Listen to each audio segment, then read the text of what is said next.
going on, guys? Jake Peffer here. Welcome back to Jake's Cinema Room. Today I am going to be reviewing the latest live-action remake from Disney, The Little Mermaid. Now, this has been a trend with Disney over the last probably decade or so, maybe even longer than that, where they've been taking a lot of their old animated films, most of them the classics, and remaking them for live action. And I gotta say, for the most part, I have not been a big fan of the majority of these movies. Here we are now, and they've decided to go after The Little Mermaid, which is arguably one of the best animated movies from Disney of all time. Like, it's one of the best. It's a fantastic movie. And, you know, when they pick these movies and to do these remakes, it's just like, you know, do we really need it? I know Disney wants to do it for money purposes, and, you know, it is introducing the characters and the story to a new generation of kids, I guess, is the other slight benefit from it. But they still have those older movies. They can still watch them. The Little Mermaid is, like I said, a fantastic movie. So with it being remade, you know, how well does it stack up against the rest of these movies? Well, thankfully, it's actually one of the better live-action remakes from Disney. I was actually very surprised with this one because going in, I wasn't too thrilled and I didn't really have the highest of expectations. So maybe that's why I enjoyed it as much as I did, because I kept my expectations very, very low, just because I really haven't been impressed with many of these movies. So to get one that actually felt genuinely good, it felt like it actually captured a lot of the magic that was there from that original animated movie. It was a pleasure to see. You know, it was really nice. Now, if you aren't really familiar with The Little Mermaid and its story, it's a pretty basic story. You have a mermaid named Ariel, who in this movie is played by Halle Bailey. She is absolutely obsessed with going above sea level. She wants to go explore the land, meet humans, and interact with them, and she's just so thrilled about it and really wants to do that. Problem is, her mother was killed by humans, so her father, King Triton, who's played by Javier Bardem, won't allow it. He won't allow her to go anywhere near the surface. He wants her to stay down and just, you know, obey everything he says and do all the stuff with her other sisters.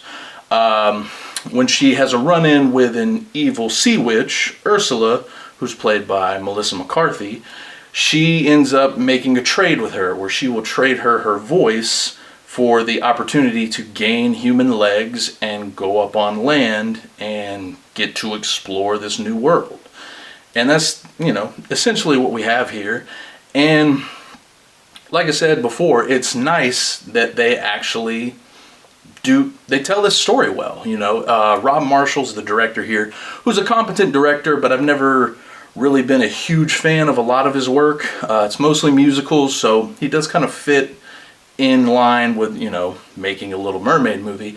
But overall, I've never been too crazy with the majority of his previous movies. But here, he actually does a good job behind the camera. And like I said, he captures a lot of what was good in that original animated movie.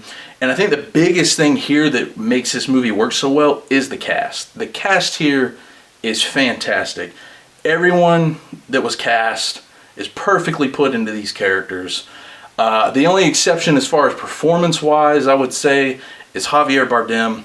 He's a good King Triton. He looks the part and everything, but he, throughout most of the movie, just feels like he doesn't want to be there.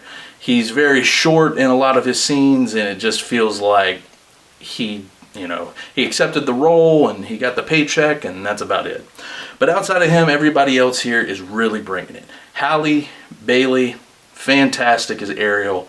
I know there's a lot of controversy with her casting, but really don't care, couldn't care less. I thought she was a good choice from the get-go. I think she does a great job as Ariel. Her voice during the songs and everything is great. I think she really captures the magic of the character of Ariel, but at the same time kind of making it her own. which is very hard to do in a lot of instances like this. Melissa McCarthy is also another standout here. She is great as Ursula. She steals every scene that she's in, and this is a performance unlike anything we've ever seen from her. You have Jonah Hauer-King, who plays Prince Eric. He is great as well. His chemistry with Halle Bailey is really good and is a big selling point for the movie because they do spend a lot of scenes together. So their dynamic between one another works well here, despite most of the scenes involving Bailey's character not speaking. So that's a good, good chemistry that they put off, considering she's barely talking to this person throughout the entire movie. And then as far as Ariel's animal friends, you have Daveed Diggs as Sebastian, Awkwafina as Scuttle, and Jacob Tremblay as Flounder. Daveed Diggs is fantastic. Awkwafina is hilarious as Scuttle. And Jacob Tremblay brings his boyish charm to Flounder. Everybody there is doing a great job as well. So like I said, the cast here is fantastic. So there are a few things with the movie that do not work, and it starts and ends with the effects. The effects here are very hit or miss. Everything underwater looks a little too video game or computery. Yeah, it's pretty much all made with CGI, but it's very, very clear that it's CGI. All the scenery and the landscapes and things like that, the plant life, all that underwater looks great. It's very colorful, which was a problem with the trailer where everything looked kind of dark. In the actual movie, everything is very bright and vibrant. It's all the character designs of certain animals and the way that the actors look as mermaids just is a bit off-putting. It's kind of like when they made the Cats movie a couple years ago, where you had CGI face, or you had their faces on CGI bodies. Here it's kind of the same, but not nearly as bad. But it still kind of takes you out of certain scenes because it's very clearly not them, but it's just their, maybe their neck up. And it's just, it's just something that's very noticeable throughout. Now everything on land looks great. Everything there is being used practically, and all that looks fantastic. There's certain scenes that do use some more CGI heavy effects, but they actually work for the most part because they're tying into the theme of the scene and everything. It's just that underwater stuff is very kind of all over the place. And like I said, certain character designs like Sebastian and Flounder look a little bit off-putting, especially Flounder. He looks, I don't even want to get into it. But on the other hand, Scuttle, I think, looks great. Every time they're on land, I would have thought that was a puppet most of the time because the way they make that bird looks really good. The other big problem here with the movie is the runtime. The original is barely over an hour and 20 minutes. This, you're pushing 2 hours and 15 minutes. You did not need to extend this movie that long. You're talking almost an extra hour added on to this movie, and it's just not needed. This is a very basic story. You can tell it in an hour and 45 minutes. Be totally fine. There's no reason there needs to be an extra 30 minutes on here. Yeah, they add in a few new songs, most of which are not all that memorable. I Have a Soft Spot, they do add in a little rap song with Awkwafina and Daveed Diggs characters. I think there's 2 other new songs here. They just don't really work all that well. They're not all that memorable.